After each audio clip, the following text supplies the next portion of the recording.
శ్రీకాకుళం జిల్లాలో నిరుద్యోగ పశు వైద్యులు వెటర్నరీ అసోసియేషన్ సభ్యులు ధర్నాకు దిగారు.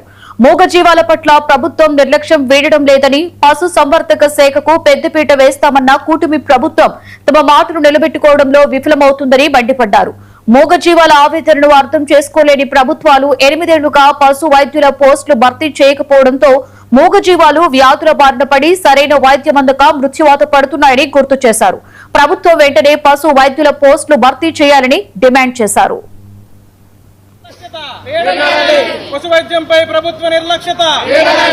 ఈ రోజు రైతు ఎంతో ఇబ్బంది పడుతున్నాడు.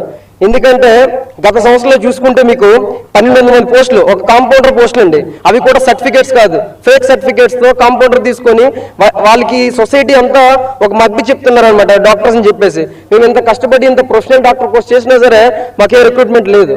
అందువల్ల ఏంటంటే ఖచ్చితంగా గవర్నమెంట్ దీని మీద యాక్షన్ తీసుకోవాల్సిందిగా శ్రీవారిని కోరుకుంటాం. అండ్ మెయిన్ ఏంటంటే గతంలో శ్రీకాకుళం యానిమల్ హస్బెండరీ డిపార్ట్మెంట్ కి ఇక్కడే సేదర్ అప్పలరాజు గారు, ఈ రోజు తెలుగుదేశం పెద్ద నాయకులైన అచ్చెన్నాయుడు గారు, ఆయన ఈరోజు యానిమల్ హస్బెండరీ మినిస్టర్ గారు. అంటే భారతదేశంలో ప్రతి రాష్ట్రం, ఇప్పుడు మహారాష్ట్ర ఉందండి, మాస్ రిక్రూట్మెంట్ చేశారు, 12,000 పోస్టులు ఉన్నాయి. అలాగే తమిళనాడు, తెలంగాణ అన్ని రాష్ట్రాల్లో కూడా మాస్ రిక్రూట్మెంట్ సుమారుగా 1000 పోస్టులు రిక్రూట్ చేశారండి.